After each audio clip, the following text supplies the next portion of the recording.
dia, pessoal. Sejam todos bem-vindos a São Carlos. É muito bom ter vocês aqui, né, nesse evento.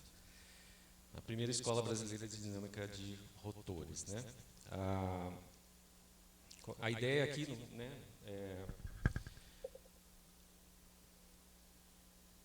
é juntar a comunidade, né, de quem trabalha na área de dinâmica de rotores, para a gente se conhecer, para a gente conversar, para a gente trocar ideias, trazer problemas, né? Assim, quando a gente estava conversando sobre como organizar esse evento, a gente estava pensando em fazer alguma coisa que fosse bem amigável para os alunos. Então, assim, as apresentações são todas de alunos, com exceção das palestras convidadas, né? Então, a ideia era trazer mesmo, não precisava nem ser coisa nova, uma coisa inédita, podia trazer o tema que vocês estão trabalhando, algum problema que vocês não conseguem resolver, a gente vai discutir essa ideia de juntar a comunidade e fazer tudo isso de maneira harmoniosa, que seja enriquecedora para todos, né? Então, a realização da primeira, né, está sendo feita pela Escola de Engenharia de São Carlos, da Universidade de São Paulo. O professor Gregory está me ajudando na Unicamp. E um reconhecimento especial para o professor Aldemir Cavalini, que foi quem pensou e teve a ideia de fazer esse evento. Tá? Então, eu tenho muito a agradecer aos meus colegas que me ajudaram, né, e também às instituições que permitiram que a gente estivesse aqui hoje. Tá? E também tivemos o apoio da BCM, né, para divulgação, esse tipo de coisa. Bom, de modo a meio que incentivar vocês, né? Por que vocês estão estudando dinâmica de rotores, né? Por que a gente estuda dinâmica de rotores? Primeiro porque é legal pra caramba, né? Mas além disso, o que eu fiz? Fiz o seguinte exercício. Eu entrei no Scopus, coloquei o termo rotor, procurando artigos que tivesse rotor no título, fosse artigo de periódico e estivesse escrito em inglês. E para toda a história, tá? E saiu isso aqui, tá certo? Esse aqui, então, o que eu tenho? Tem no eixo X, né? A gente tem os anos, no eixo Y, o número de publicações, com o rotor no título, tá? E a gente vê uma coisa interessante. Por exemplo, o primeiro artigo, basicamente, que tenta modelar um rotor com desbalanço é o artigo do Rankine, aqui, em 1869.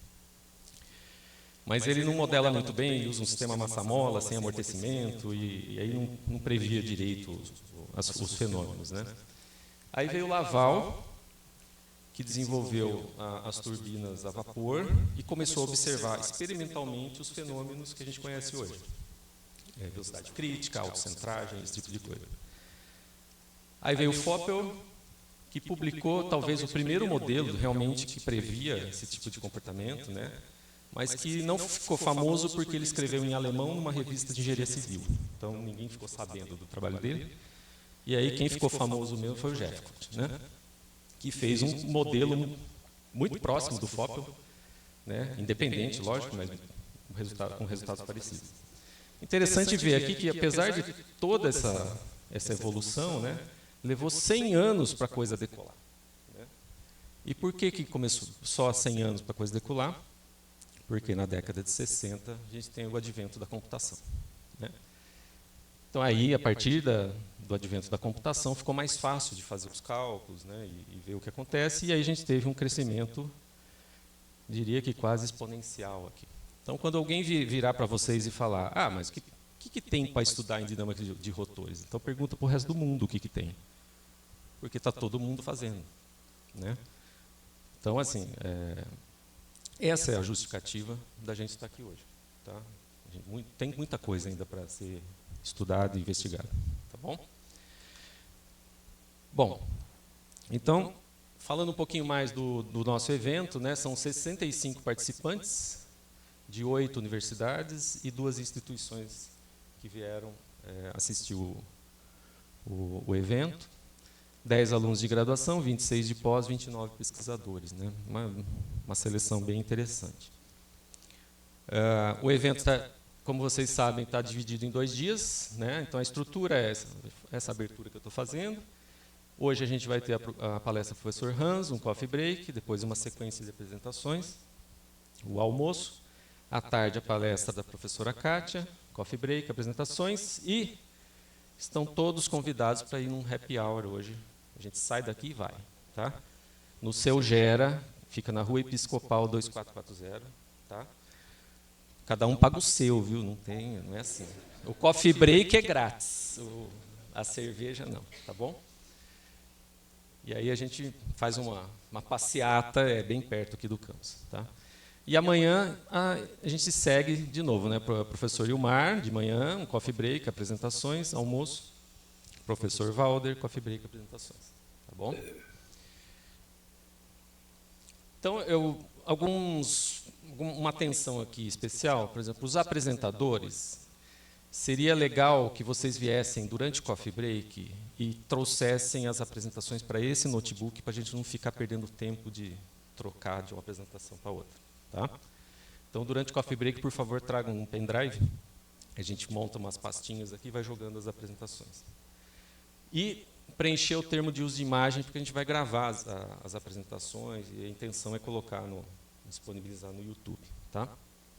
E para a audiência, por favor, silenciar os celulares e assinar a lista de presença com e-mail para poder enviar os certificados. Tá? Tudo bem? Bom, almoço.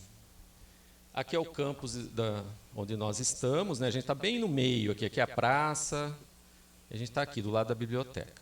Todos esses pontos aqui são restaurantes, infelizmente eu acho que não vai caber todo mundo num lugar só, então vocês podem se espalhar. A gente tem aqui no meio do campus, tem o que a gente chama o ponto universitário, ele tem uns pratos feitos com preço bom, mas é pequenininho. Tem o Anderson aqui, também é prato feito, com preço bom.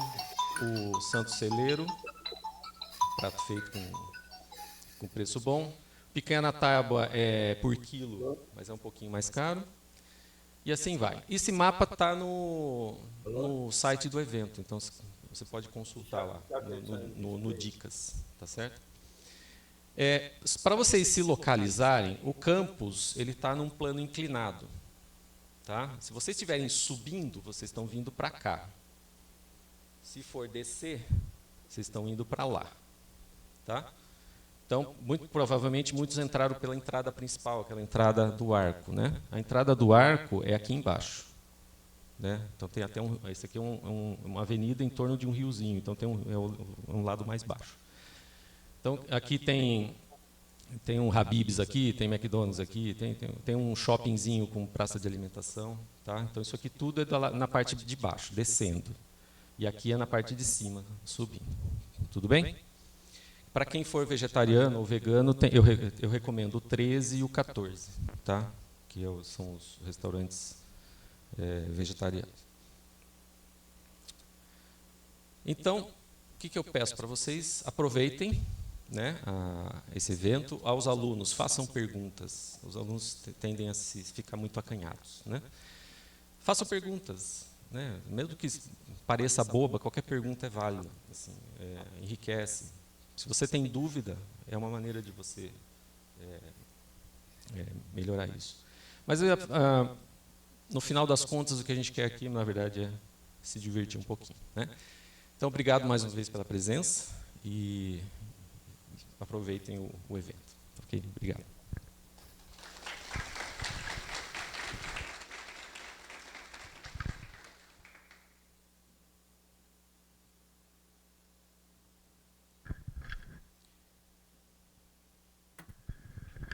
Bom, então, dando continuidade, vou chamar o nosso primeiro palestrante, o professor Hans Weber.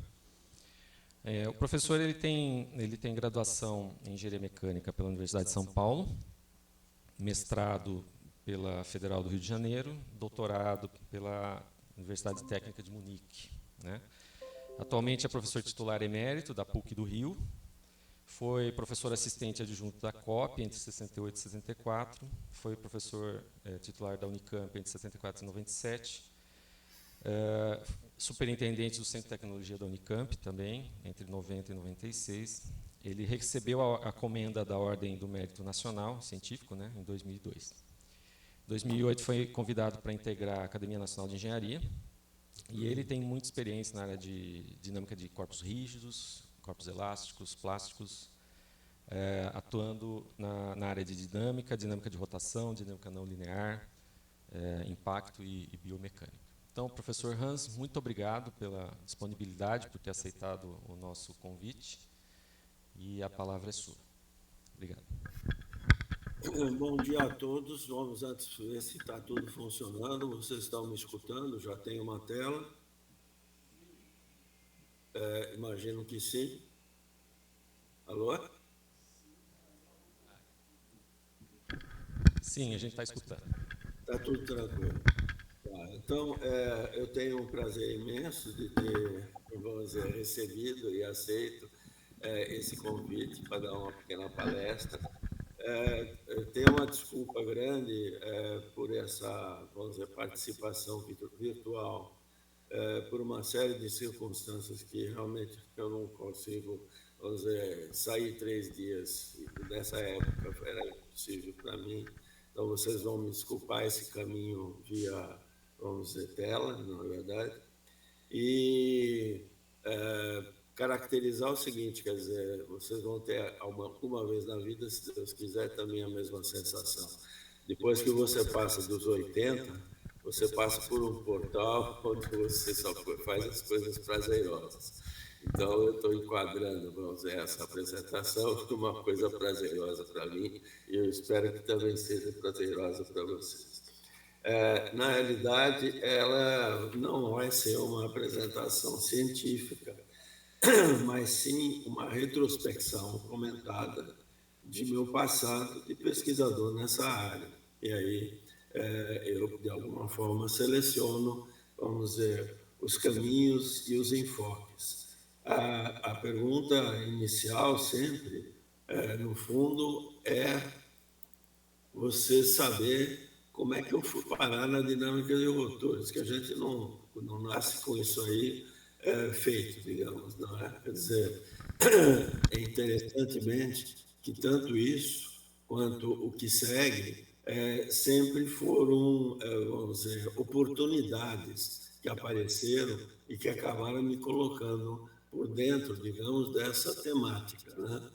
Então, a primeira fase é a da minha formatura, propriamente dito, né, na Escola Politécnica da USP. Depois, uma segunda fase, que está extensa aqui, na Unicamp.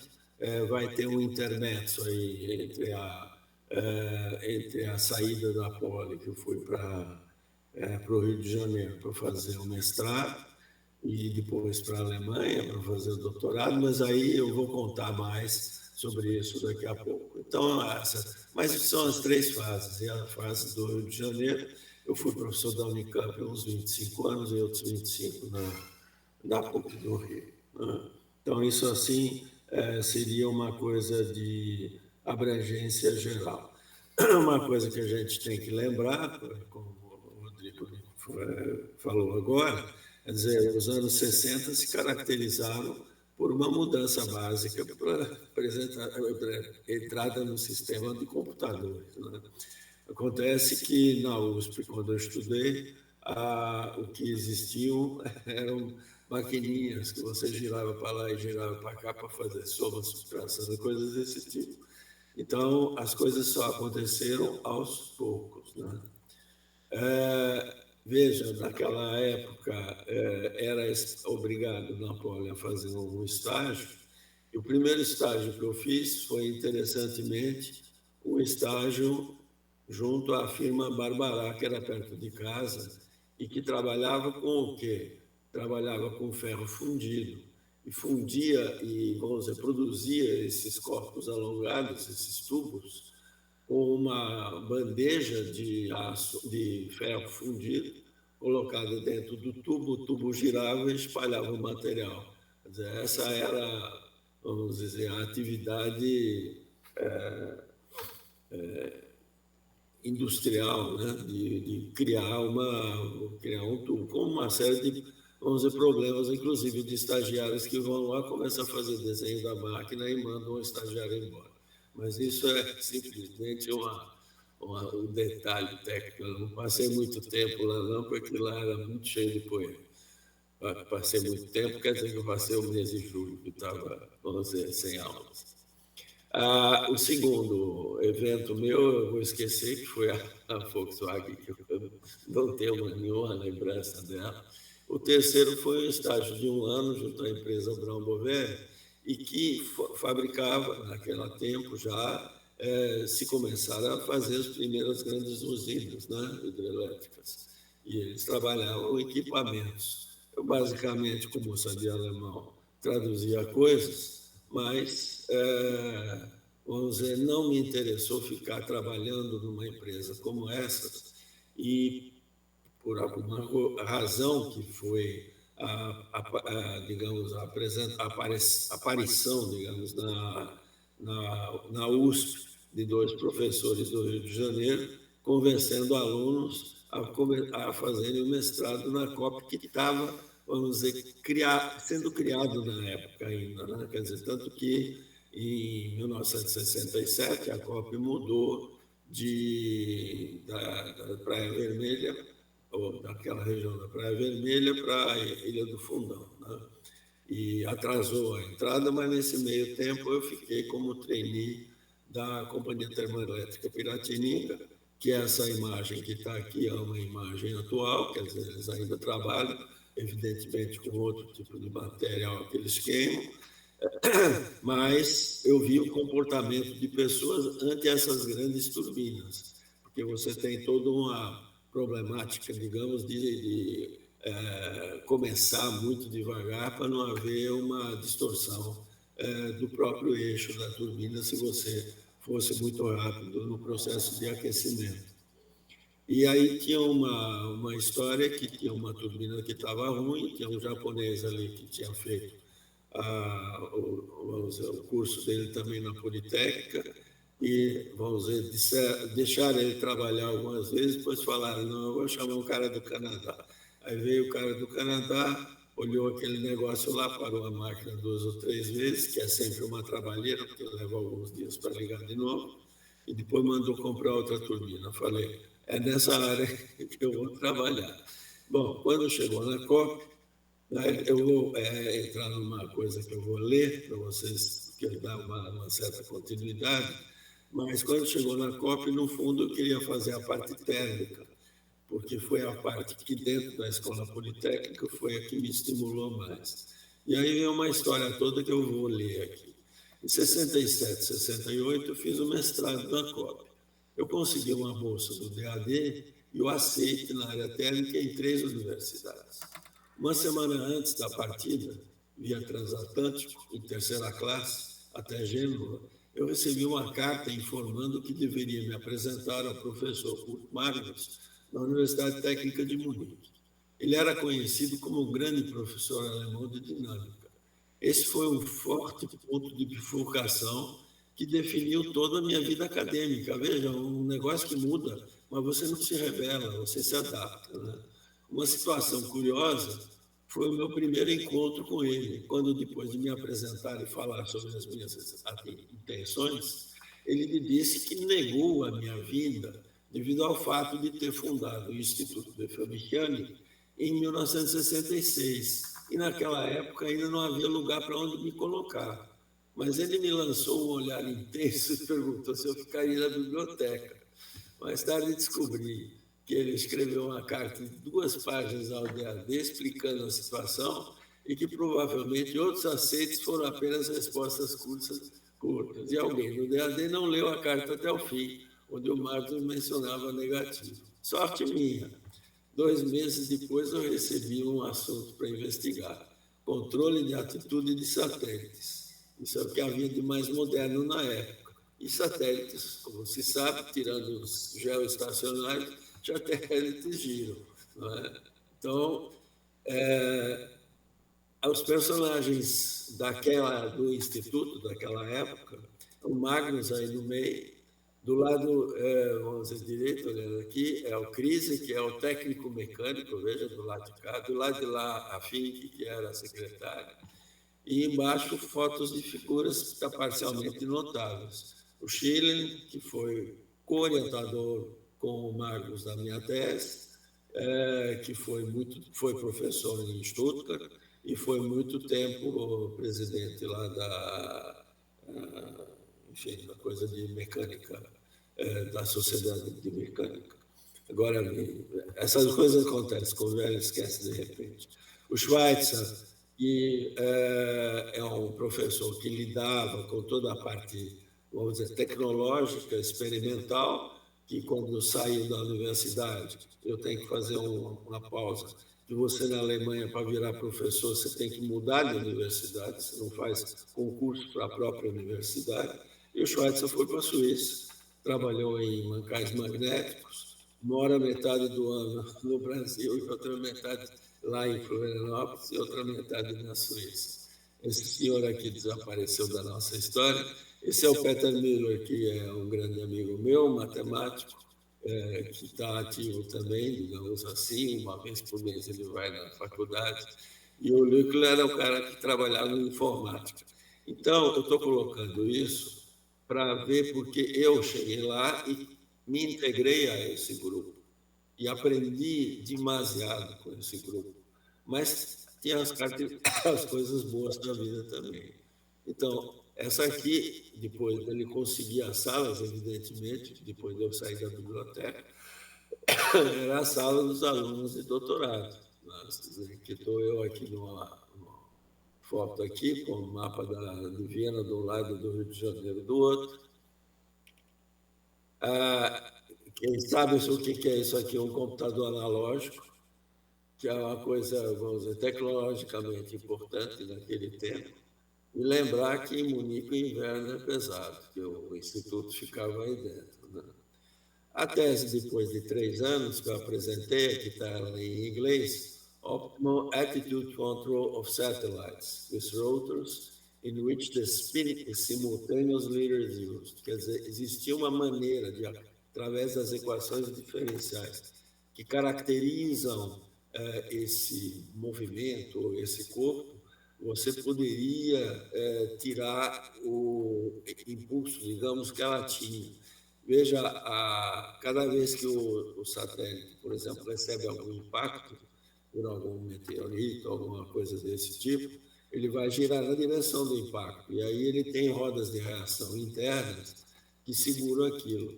Mas a velocidade dessas rodas de reação, elas vão até um certo ponto, e nesse certo ponto elas não conseguem sair. Então, você precisa fazer uma dessaturação.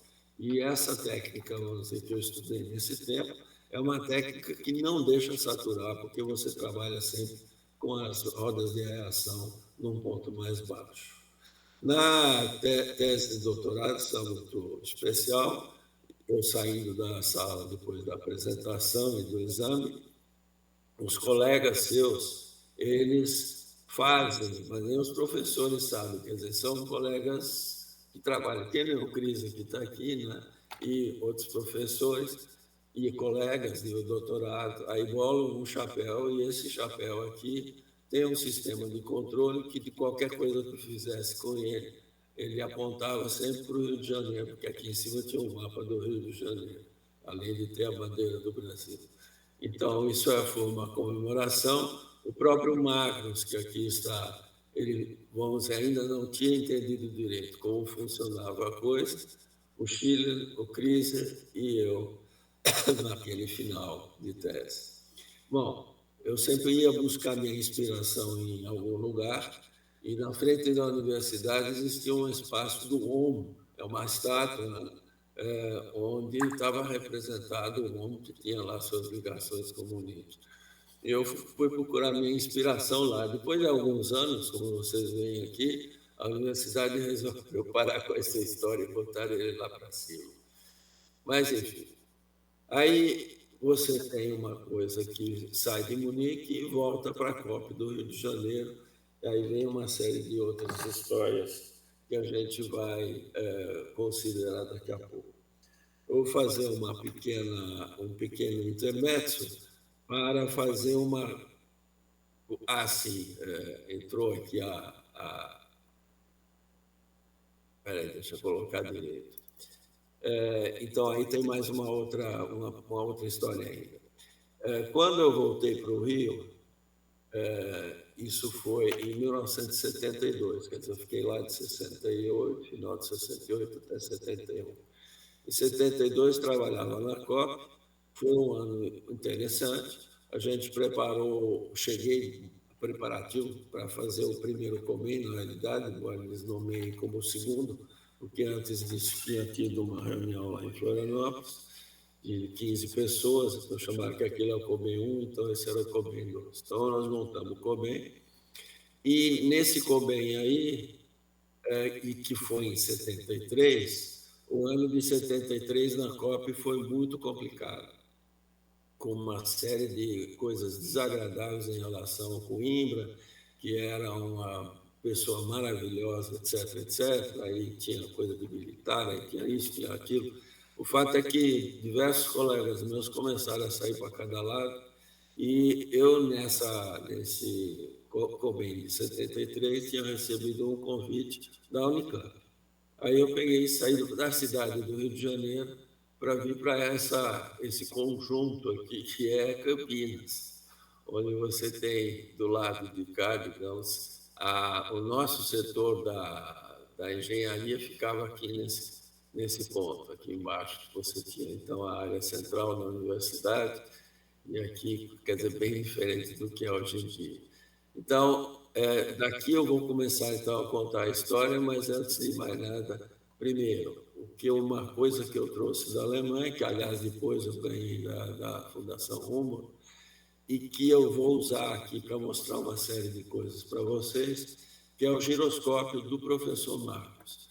Então vejam que nesse exemplo aqui, que não está girando, mas existe uma árvore de Natal aqui, e por um certo fenômeno, quando você encosta nela um eixo rotativo, ela segue o perfil, ela faz esse perfil, volta para cá, segue. Quer dizer, esse giroscópio aqui, ele tem essa particularidade, se você encostar do lado certo, que ele faz esse movimento. Mas a gente vai falar sobre giroscópio, sobre essas coisas mais algum tempo. Eu vou passar a mostrar esse giroscópio e mostrar algumas características dele. Então, antes de mais nada, o giroscópio era usado para definir posição no espaço. Então, você pode mexer, você pode botar ele num navio, ele vai ficar sempre apontando para o norte, se você quiser. Então, isso é uma grande propriedade aí dos giroscópios. Isso aqui a gente já viu. O giroscópio, como tal, ele tem uma propriedade que, se você...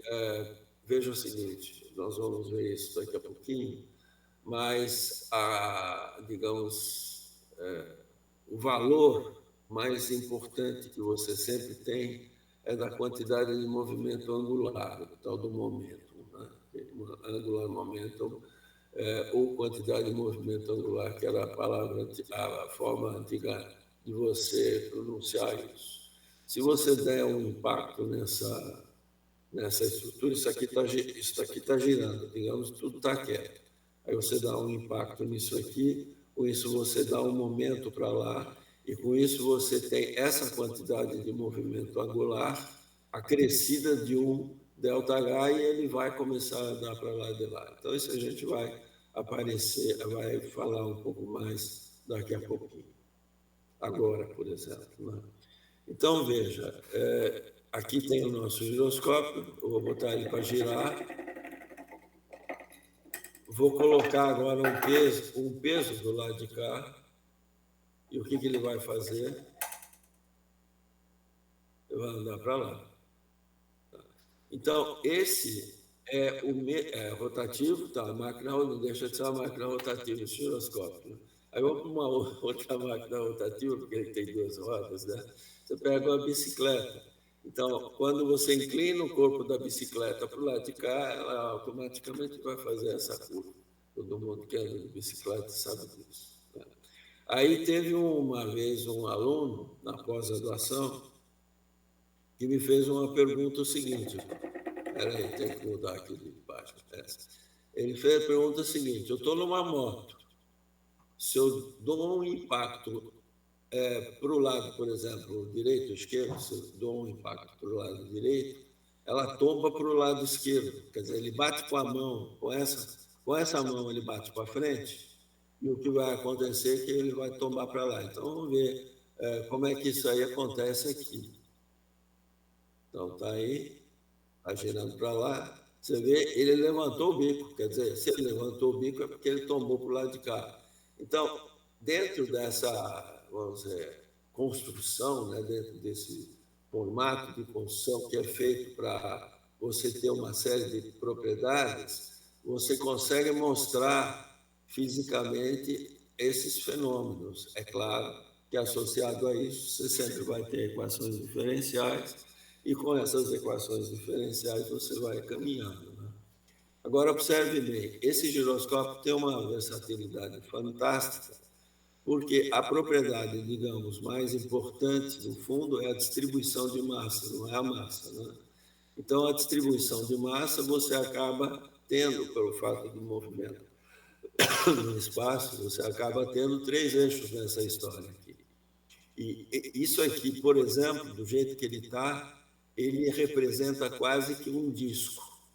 Agora, eu posso colocar um peso aqui e outro peso do lado de lá, de tal forma que não mude a posição dele, e com isso você vai dar uma alongada nesse elipsoide de inércia. E eu posso aumentar esse peso e ela vai ficar mais alongada, tá? Então, isso aqui é um desse. Então, vamos ver o seguinte. Aqui, você veja o seguinte. Aqui não tem nenhum peso colocado e aqui tem o peso colocado, tá? Então, vamos ver a diferença aqui.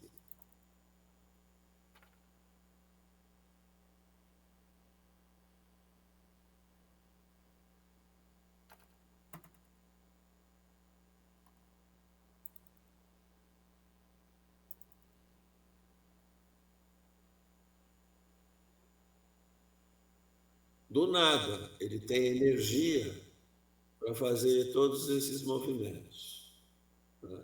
Então, o de cima é estável e esta é uma rotação instável.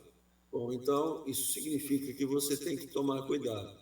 O exemplo mais, vamos dizer, clássico disso é o seguinte: você pega o seu celular, por exemplo, você descobre o eixo de maior inércia e descobre o eixo de menor inércia, depois joga ele para o ar pelo eixo de inércia intermediário, você vai ver que ele vai cair no chão. Bem, então, vamos rapidamente fazer um pouquinho de mecânica, se vocês me permitem.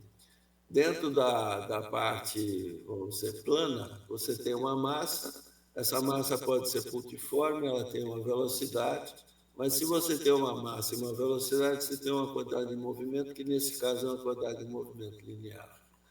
Se você andar um passo para frente, você pode aplicar um impacto, por exemplo, durante um pequeno período de tempo.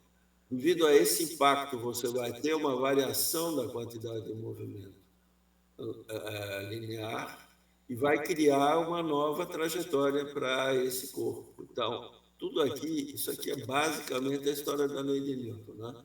Perdão.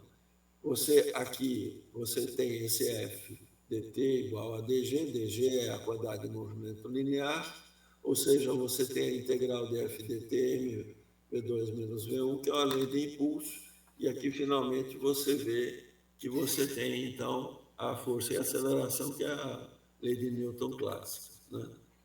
Agora, quando você trabalha com o corpo, se você está trabalhando com um corpo chato que se movimenta num plano, nada acontece, porque você posiciona esse elemento chato com um ângulo, que é, por exemplo, se isso aqui tudo está num plano só e é chato, esse B aqui vai ter um plano em rotação em torno de A. Agora, e se for no espaço? Se for no espaço, a coisa é muito mais complicada, né? Então, mas, vamos dizer, embora esse movimento no espaço, ele tem que ser entendido mesmo nas coisas mais simples, porque existem folgas, existem, vamos dizer, formas do corpo, vamos dizer, girar para um lado e girar para o outro lado. Então, vamos ver o que tem aqui. Eu tenho um ponto fixo fora, digamos, que é, vamos dizer, onde estou minha referência. Eu tenho 2 pontos aqui no corpo, o ponto A e o ponto B. Esse é o corpo.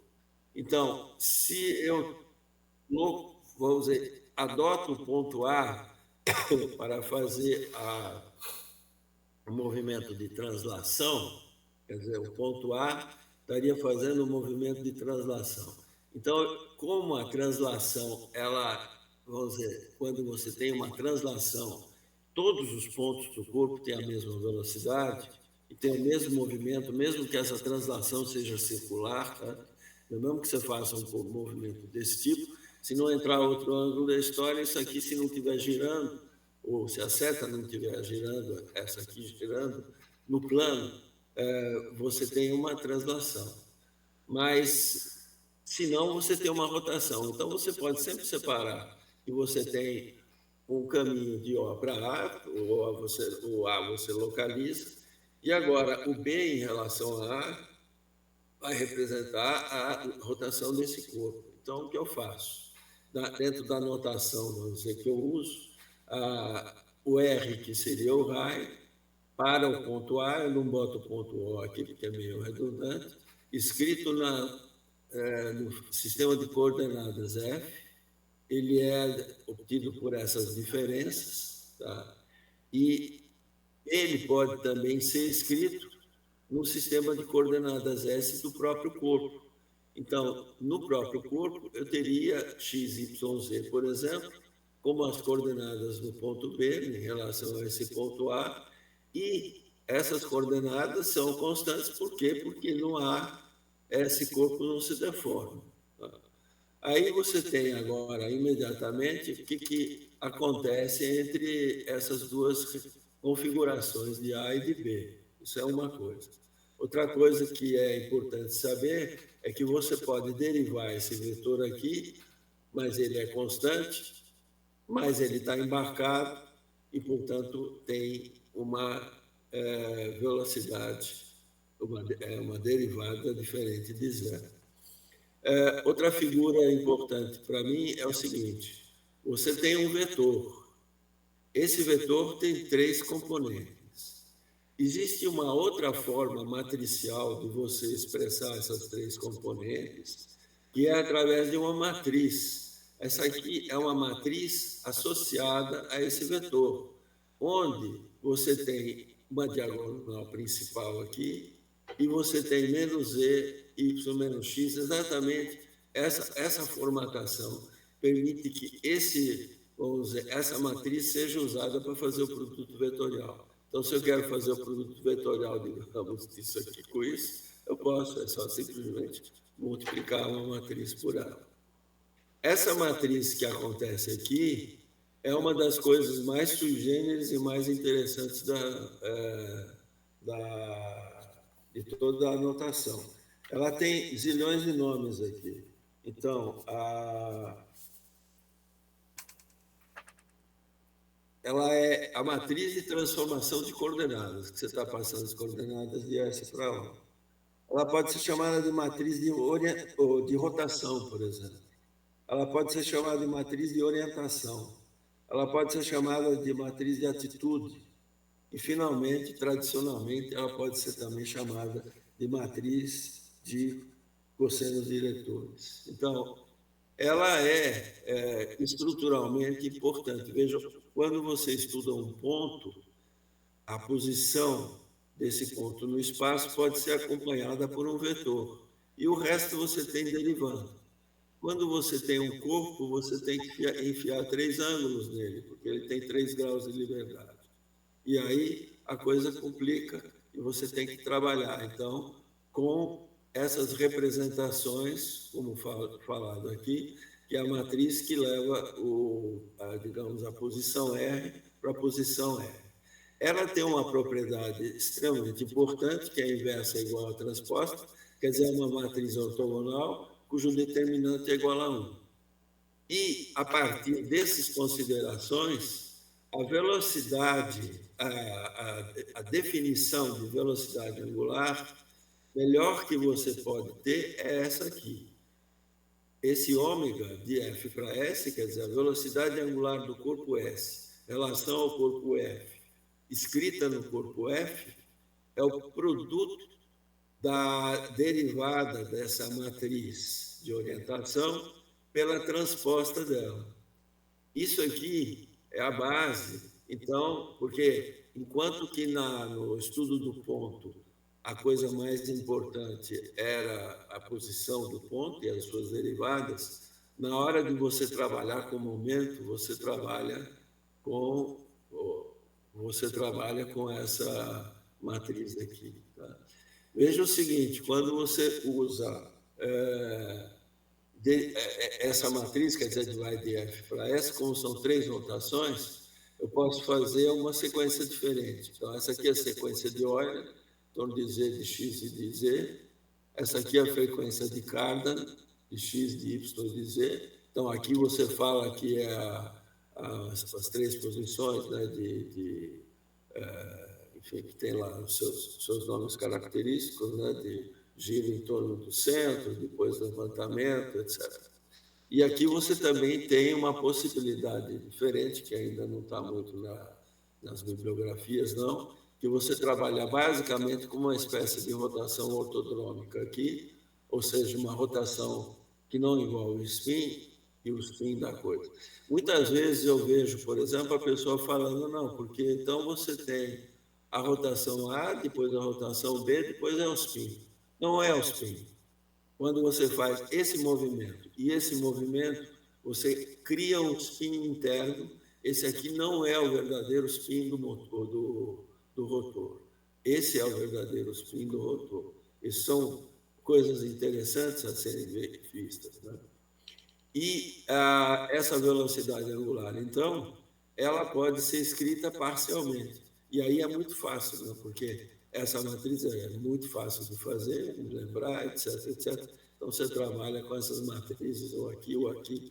Aqui a coisa complica um pouco, mas vamos para frente. Então, você tem agora as definições. A massa vem a ser o integral de todos os pontos de massa. O centro de massa se caracteriza quando essa integral aqui é igual a 0. E agora acontece uma coisa muito interessante. Quem é o eixo de rotação? Então, veja, o eixo de rotação, se você caracterizar o ponto B, ele tem referência ao ponto A, que é a parte de translação, e ele tem esse produto vetorial aqui, que caracteriza a velocidade angular, né, em termos dessa velocidade B, quer dizer, a velocidade angular multiplicada pela distância R de A para B. Agora, veja, se esse vetor aqui, que forma essa matriz TIL aqui, for paralelo a isso, na realidade isso aqui é 0, isso aqui é paralelo. Então, aí você vai ter VB igual a VA. Então, existe, isso a consequência disso, existe em cada corpo, sempre que esteja girando no espaço, existe um eixo de rotação. E esse eixo de rotação, não necessariamente ele é fixo no corpo. Né? Vamos ver o seguinte, eu tenho aqui um giroscópio de novo. Ele tem uma região branca, ele tem uma região preta e ele tem uma região vermelha. Quando você bota ele em movimento, agora eu dei a região é vermelha, quer dizer, esse vetor, esse eixo de rotação está na região vermelha, agora o eixo de rotação está na região preta e agora o eixo de rotação vai estar na região branca. Então, aí você pode mostrar que o eixo de rotação, enfim, ele é uma característica. Eu não vou entrar muito, porque eu tem muita coisa para falar. Então, as definições de inércia seguem também coisas desse tipo. Essa matriz aqui é uma matriz de inércia importante, porque você tem, no caso de corpos no espaço, você está trabalhando com vamos dizer, com sistemas de coordenadas e com matrizes de inércia. Se esses termos fora da diagonal principal não existirem, eu tenho só os eixos principais de inércia. Quando esses termos passarem a ter valor, você vai ter os eixos de inércia principais e você vai ter produtos de inércia. Bom, enfim. A lei de movimento, só para visualizar, isso tudo é muito simples, né? Você pega dg, dt e isso aqui é f, quer dizer, a derivada da quantidade de movimento linear no tempo é o f. E você tem uma coisa aqui parecida também, a derivada da quantidade de movimento angular em relação ao tempo é momento. Então, é diferente, né? Quer dizer, aqui é força e aqui é momento, é equivalente. Só que, né, as equações, digamos assim, são mais complicadas e a estrutura toda é mais complicada. Bem, aí eu vou botar meu merchandising aí, mas é um merchandising gratuito. Todos vocês que estão assistindo, se quiserem pedir, eu tenho uma versão em inglês, eu tenho uma versão em português, em PDF, vocês mandam um e-mail para mim e vocês vão ter, então, uma cópia do curso, se interessar. Certo? Bem, agora, então, voltando para o Unicamp. Espero que ainda possa, mais uns 10 minutos, então vou ter que passar rápido. Bem, depois de 1 ano, 2 anos de Unicamp, a gente conseguiu um projeto para avaliar a máquina rotativa, né? Por quê? Porque houve crise de petróleo naquele tempo. E a crise de petróleo, enfim, criou em muitos lugares um estudo que já se sabia, né? Você podia trabalhar com volantes, os volantes de inércia, etc, etc. E, inclusive, uma aplicação veicular. Quer dizer, quando você vai frear, isso aqui, o nosso veículo era um trilho, uma roda de trem colocada com um monte de concreto dentro, fechado com uma chave. Isso aqui era uma sucata do carro lá da Unicamp, que a gente pegou, e a gente tinha um motor aqui e um motor gerador do outro lado, onde está aqui, digamos, a estrutura básica do volante de inércia. Agora, o volante de inércia, você entra com um monte de problemas de engenharia, né? Porque você vai girar esse bicho aqui, pelo menos é o que fazia, a 12.000 RPM, que é muito RPM, né? Próprio. Coisa que pesa mais de 100 quilos, 200 quilos por aí. Mas, enfim, aí teve teses ou dissertações de mestrado para ver a maneira melhor de fazer, onde é que a parafuso, porque são, na realidade, discos e com 2 laterais. E aí vocês tinha que prender esses discos, em que posição você prendia esses discos, etc. Uma série de estudos, tem toda a parte, digamos, de eletrotécnica, eletrônica, para você passar essa energia para cá, etc, etc. Bom, isso aí foi o primeiro projeto. No segundo projeto, a mesma coisa, aqui está a turma lá do pessoal, a gente conseguiu um desses movedores de carga aí com a firma de Jundiaí, aqui, a Ascan, e fizemos, então, construíram, os meus alunos, basicamente, construíram um carro que conseguiu sentar em cima de um negócio girando nessa velocidade. Mas foi um aprendizado. Veja o seguinte, não se fazia em escola superior, então, em universidades, fazer assim, esse tipo de desenvolvimento técnico na área de mecânica, não tinha lugar nenhum, não. A gente batalhou valentemente, né? Bem, tem gerações aqui, segunda geração, terceira geração, eu já vi a Kátia passando por aí, né? Então, Kátia, tudo bem? Alô, alô. Seja bem-vinda, Kátia. Eu acho que então, da turma da Unicamp está aqui. E aí, como são as crises, né, de petróleo, etc., de repente não tinha mais crise, e a gente entrou uma outra tipo de aplicação na parte de usinas hidrelétricas, né? Então, trabalhamos aqui em Ilha Solteira, em Itaipu, né? Uma máquina hidrelétrica dessas é um paraíso para você fazer medições. A maneira como eram feitas as medições na nossa época era totalmente diferente do que a gente introduziu a uma coisa totalmente outra, né? Essa chegada lá em Jupiá, tinha uns colegas alemão que nos acompanhou esse projeto, estávamos lá, Douglas, eu, etc. Bem, e as medições que a gente fazia. Então, de lembranças aquele tempo. Os tópicos de pesquisa é a dinâmica de máquinas verticais, é uma coisa característica, né? O runaway, isso aqui é a palavra em alemão de runaway, é Durchlauf que significa, só para ver como é que são as coisas.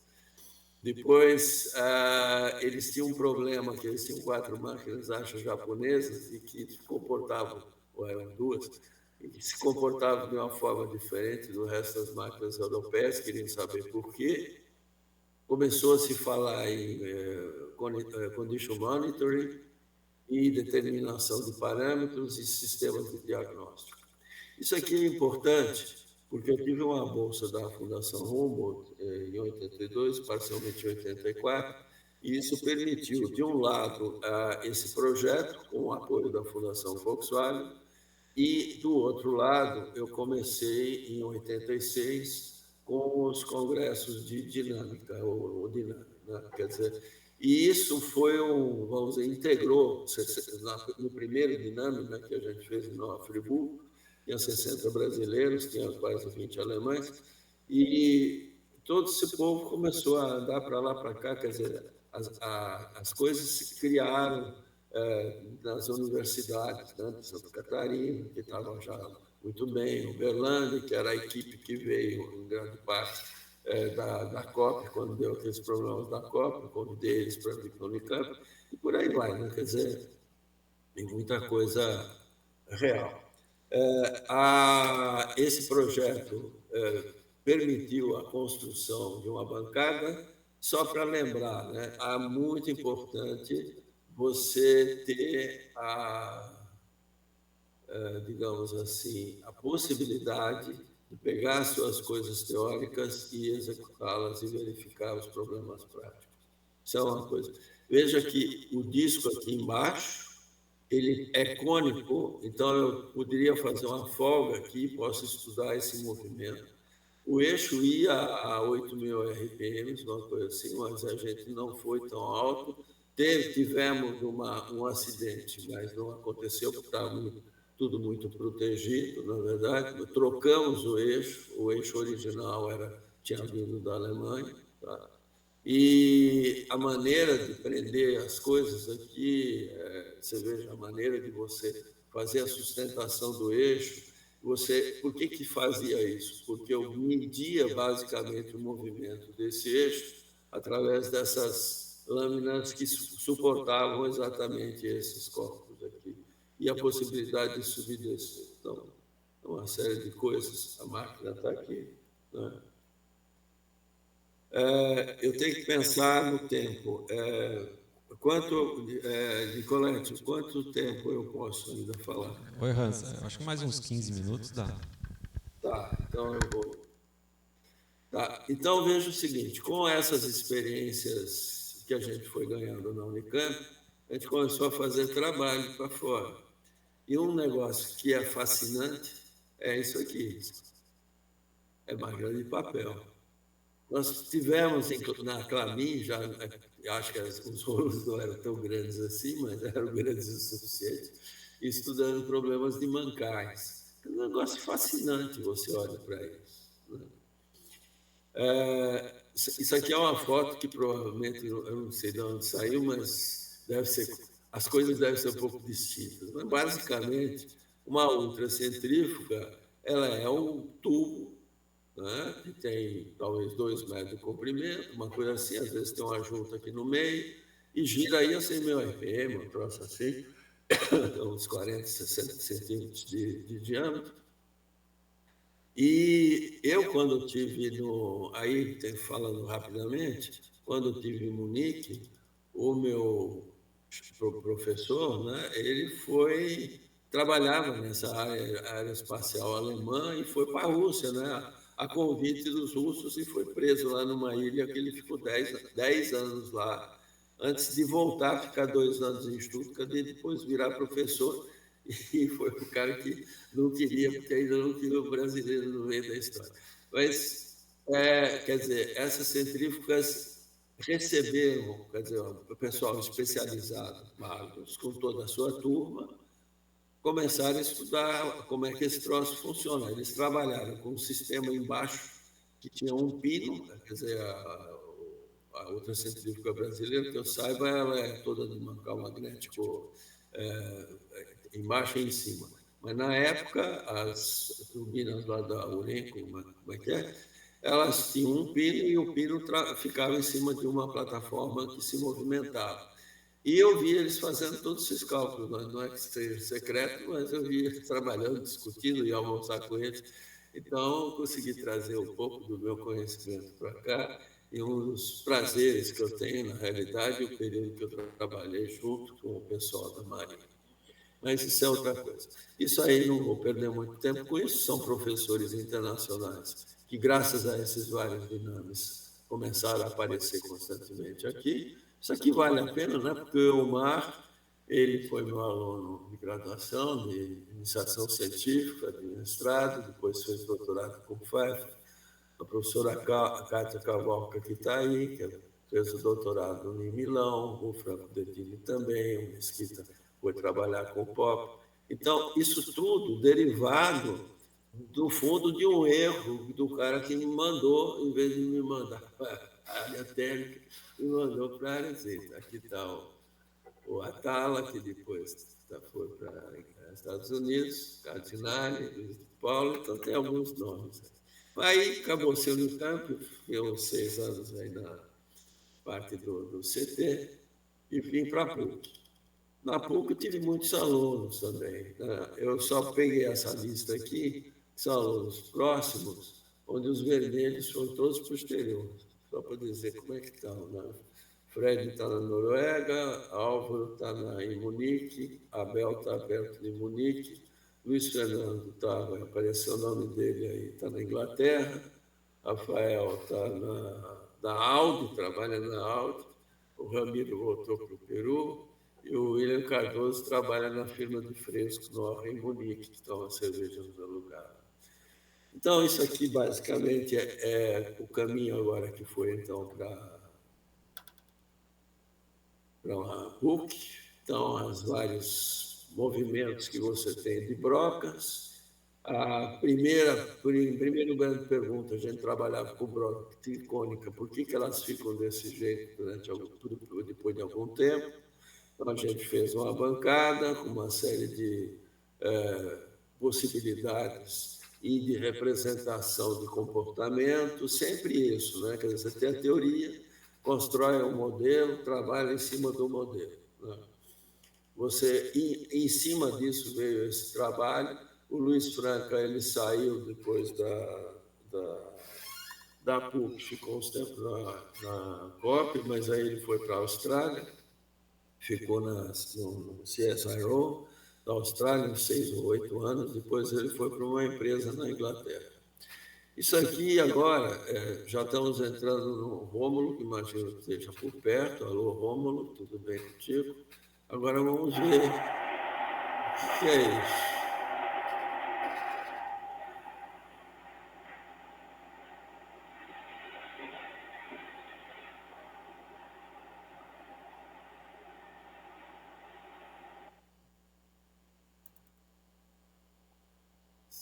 Hz.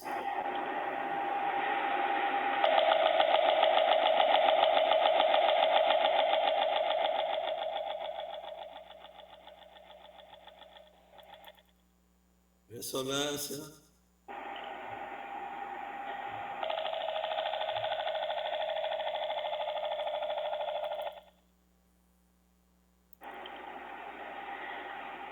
Fora da ressonância.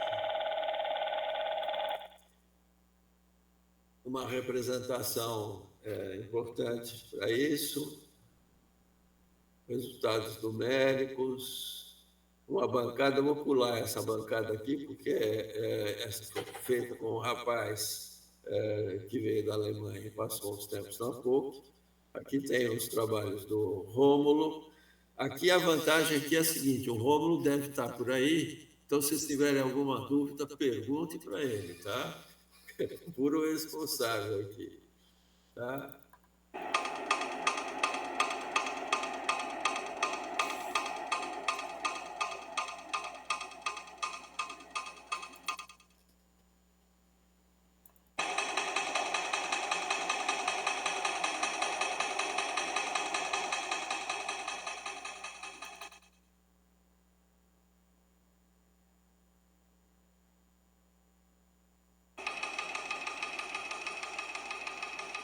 Feijão com caos.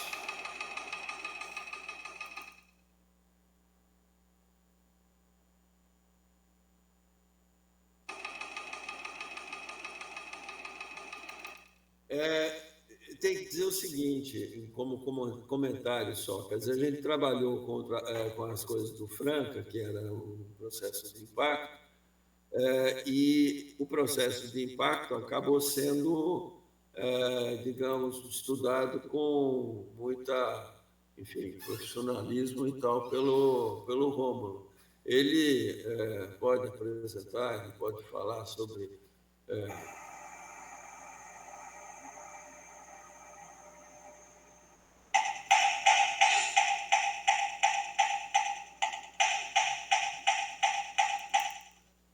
Então, e você pode fazer análise, domínio da frequência, você tem diagramas de bifurcação, que são outras ferramentas que aparecem. No caso do Rômulo, ele criou o nome Peterka Maps, que é um tcheco que trabalhava nessa área, fez coisas muito bonitas, muito qualificadas, digamos assim.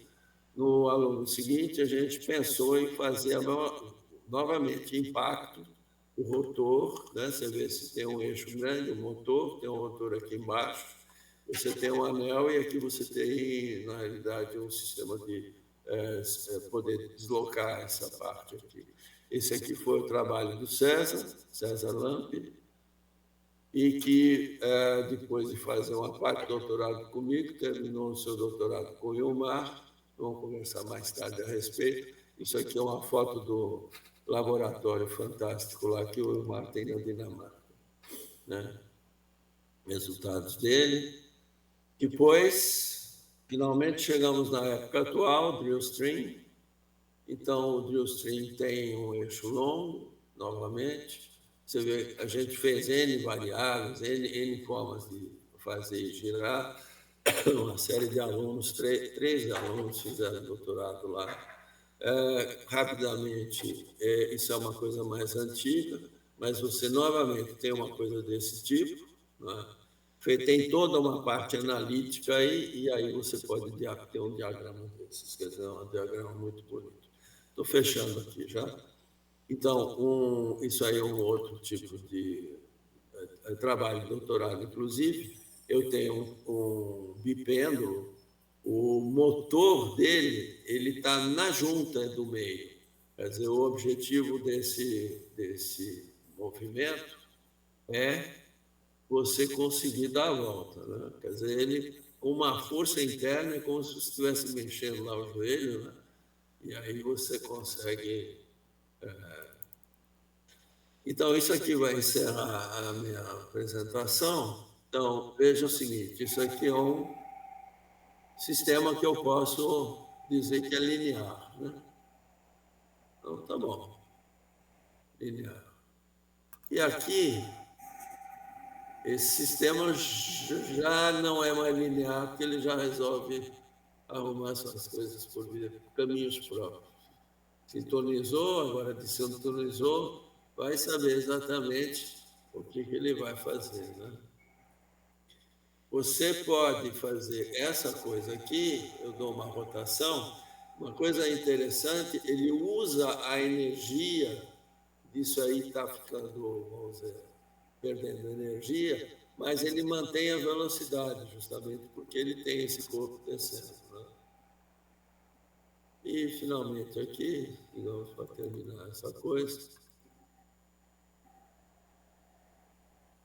você tem uma beira, digamos, do estudo que você pode fazer simplificado, mas em algumas coisas você tem que trabalhar com o sistema todo e saber do que ele, na realidade, é capaz. Então, eu estou... Um momento. Vamos ver como é que a gente vai aqui para frente. Muito obrigado. Eu termino por aqui.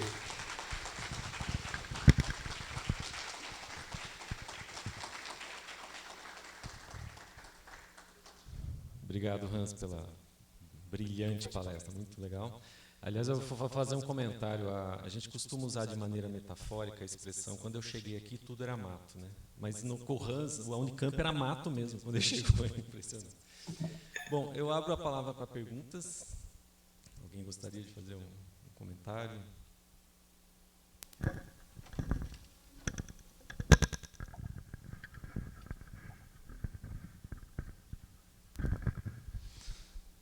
Bom dia, professor. Professor Aldemir aqui de Uberlândia. Obrigado pela palestra. Eu gostaria de saber sua opinião a respeito das oportunidades que ainda a gente tem na área de dinâmica de rotação. O que o senhor enxerga que ainda está mal resolvido ou pouco explorado que a gente pode seguir? Para que caminho seguir nessa área tão boa de trabalhar? Veja, o Ilmar seria ótimo para responder. Por favor, faça também essa pergunta para o Ilmar, porque ele entrou via mancais magnéticos, foi para frente. O tipo de utilização também dos sistemas, você pega, por exemplo, a quantidade dessas coisas modernas, né? Você pega uma torre dessas com umas pás gigantes, não sei o quê, né? Para gerar energia. Qual é o gargalo lá? O gargalo é o redutor. Pode mudar o redutor? É tudo de uma questão de você checar e trabalhar com, vamos dizer, sistemas mais confiáveis, mais adequados. Em termos de desenvolvimento, digamos, meio pela sua pergunta, né? Nos anos, nos anos iniciais da minha atividade, você ia no dentista, o cara já tinha brocas, que eu acho que eram feitas, inclusive, em Ribeirão Preto, uma coisa assim, aqui uma fábrica, e trabalhava em altas velocidades. Uma broca de dentista vai para 100 mil RPM, 200 mil RPM, não é? Então, aí tem tecnologia, mas já tem há tanto tempo. Mudou alguma coisa, será? Deve ter mudado também, né? A maneira, virou mais barato, e faz isso, faz aquilo, né? Mas pega um carro hoje em dia, meu exemplo, né? Você tinha um carro que vinha 15 km por litro, aí peguei o mesmo carro com motor turbo, muito mais, motor menos potente, mas tem um turbo. O turbo vai, sei lá, 200 mil RPM quando você acelera, e parece que levanta o carro. Então, você tem naturalmente todas as aplicações, vamos dizer, tradicionais. E o que vem, quando você entra em áreas tipo ultracentrífugas, coisas desse tipo, quer dizer, a tecnologia não para aí, né? Ela tem que ser mais confiável. Eu tenho um ex-aluno que fez a empresa para fazer monitoramento de vibrações em usinas hidrelétricas, né? Quer dizer, você basicamente de longe você está verificando o estado do movimento daquilo. Eu imagino que nessa parte, digamos, quando de turbina eólica, que é tão difícil você subir, né? Quer dizer, a parte de manutenção deve ser toda uma logística especial. você tem que ter um monte de monitoramento. Então, essas coisas modernas, quer dizer, ou digamos, não é moderna não, mas onde se produz mais. Você pega o pessoal, o rapaz que me substituiu lá na PUC, que agora está no Paraná. Ele trabalha com identificação, né? Você trabalha essencialmente tentando, com as medições que você faz e o sistema que você tem que, enfim, conseguir modelar alguma coisa. Então, criar modelos. Como é que eu faço? Então, aí tem muito espaço. Essas técnicas também elas vão mudando, entendeu? Agora, a gente faz o que aparece pela frente, não é? Mais ou menos. É isso aí, é isso mesmo. Obrigado.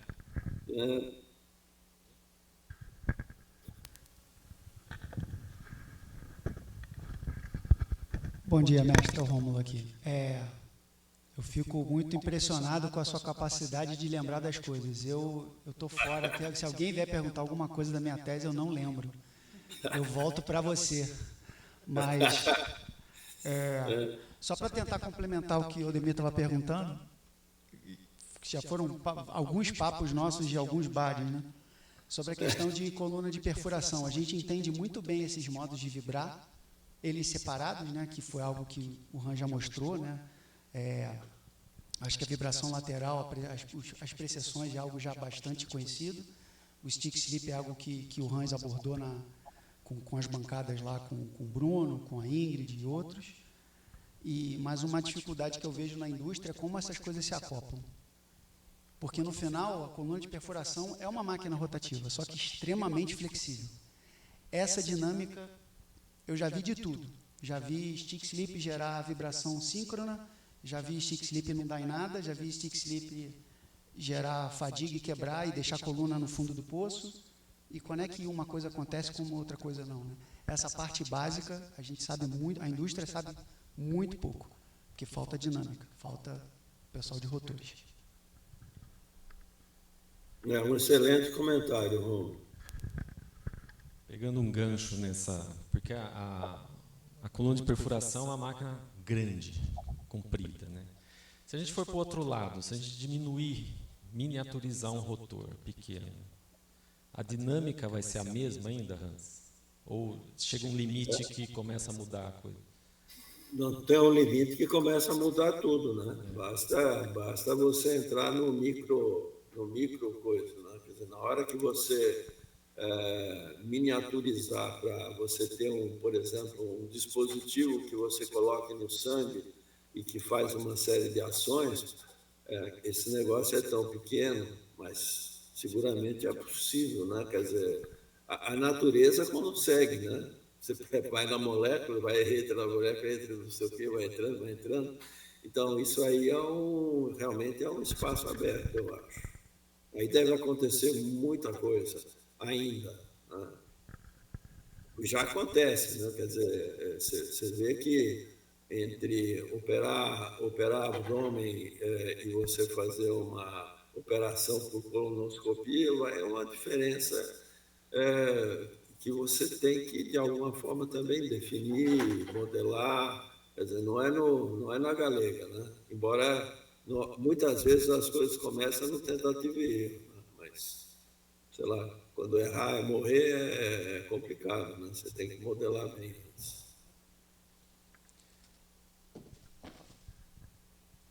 Mais alguma questão?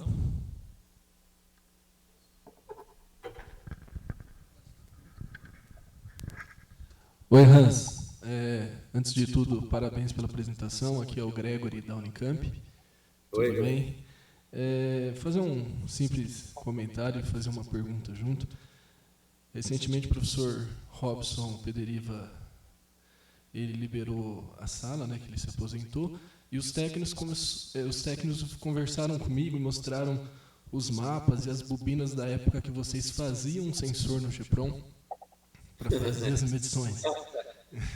E isso indagou, né, a diferença que nós temos hoje. A gente tem uma acessibilidade bem maior. em relação a equipamentos, né, imagino do que daquela época. Diante disso, a minha pergunta seria: quais foram as maiores dificuldades que você encontrou ao longo de todo esse caminho e as suas ações para conseguir chegar nesse resultado brilhante? Uma boa pergunta, porque a gente... eu não sei se eu consigo... A resposta seguramente não seria a única. A gente foi... digamos, a coisa não pode ser despida da parte financeira, né? Então, a parte financeira é um complemento importante para você conseguir fazer a sua ciência, né? Você não vai conseguir fazer isso sem. Então, antes da gente começar, por exemplo, com o veículo, a gente achou, por causa das prioridades do governo na época, que a gente devia fazer alguma coisa de informática. E a gente desenvolveu uma leitora de fita de papel. O computador, naquela época, ele se alimentava com fita de papel. Aí tinha dinheiro. Então, com esse dinheiro, a gente chegou ao final, depois, novamente, dinheiro para fazer os trabalhos lá do GEPRON, com toda aquela parte de vamos dizer, volantes de inércia e todos aqueles equipamentos. Aquilo lá é porque o Banco do Brasil, atenção, o Banco do Brasil, tinha vamos dizer, um dinheiro para desenvolvimento universitário, para desenvolvimento de projetos. Então, foi sustentado por isso. Agora, se eu não tivesse tido novamente a chance, né, de receber uma bolsa lá da Humboldt, provavelmente o intercâmbio, toda aquela criação de eventos não teria sido possível. Quer dizer, a parte, eu tenho a impressão que essa parte financeira, ela prevalece sobre as outras. Agora, fui para a PUC, né? Para a PUC eu fugi dos compromissos de relatórios, etc., à medida que era possível, né?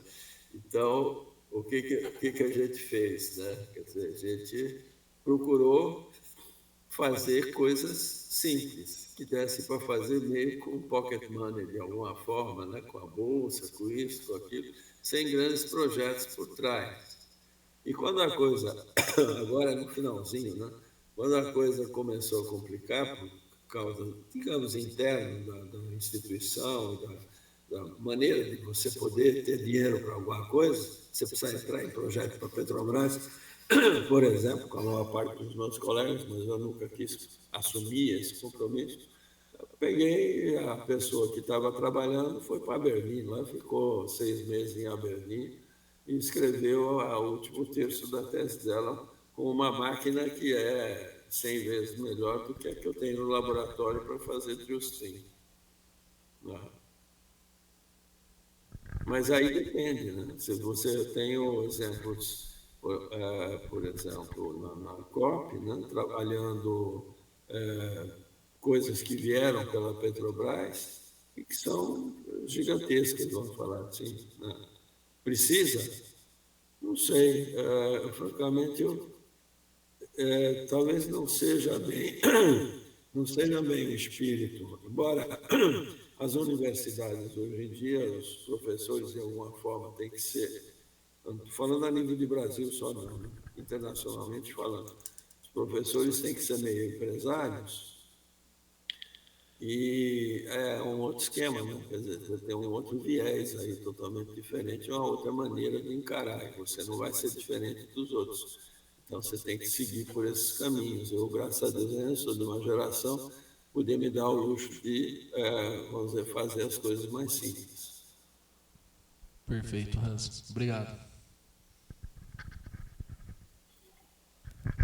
Hans, eu estava pensando aqui, quer dizer que então, por causa de um erro do DAD, nós estamos tudo aqui, né? Pois é. Porque você orientou a Kátia, o Valder e o Wilmar. Eu fui orientado do Wilmar, o Aldemir do Valder e o Gregory da Kátia. Então, se não fosse isso, a gente estava fazendo, sei lá, transferência de calor, talvez, né? Não sei. Desculpe te interromper, deixa eu falar só uma coisa. Vocês me perguntaram, eu fiz uma entrevista para a revista da Universidade de Munique, eles me perguntaram o que é a coisa mais importante na sua carreira. Eu falei, os alunos que eu formei. Não existe sensação melhor para uma pessoa que orienta, quer dizer, ter esses filhos todos, ver o sucesso de quem está orientando. Entendeu? Obrigado, Hans. Infelizmente, a gente está chegando no final do nosso horário e a gente queria fazer um agradecimento, uma homenagem, né, uma placa que nós preparamos, que depois eu vou te mandar pelo correio, tá? Muito obrigado. Então, eu vou ler a placa aqui. Ó. A primeira escola de dinâmica de rotores tem o prazer de homenagear o professor Hans Ingo Weber pela importante contribuição no desenvolvimento da área de dinâmica de rotores no Brasil. Aí tem uma citação, né? Se enxerguei longe foi porque me apoiei nos ombros de gigantes. Né? A citação do Newton. São Carlos, 2 de maio de 24. Então, muito obrigado. Hans, muito obrigado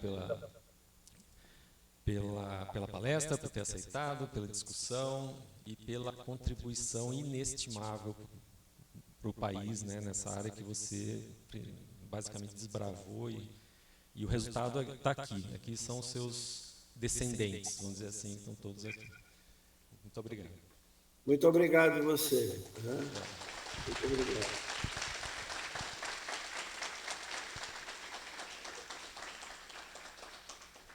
Então, a gente finaliza aqui. O Hans está convidado para o coffee break, mas acho que está meio longe. Tá bom. Vai ficar virtual.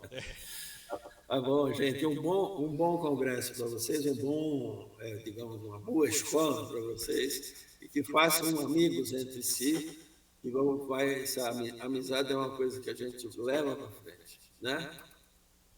Obrigado, Hans. Tá, um abraço. Tchau, tchau. Então, o coffee break é assim, atravessa o saguão, à esquerda tem uma outra sala, a gente preparou o coffee break. Obrigado. Oi.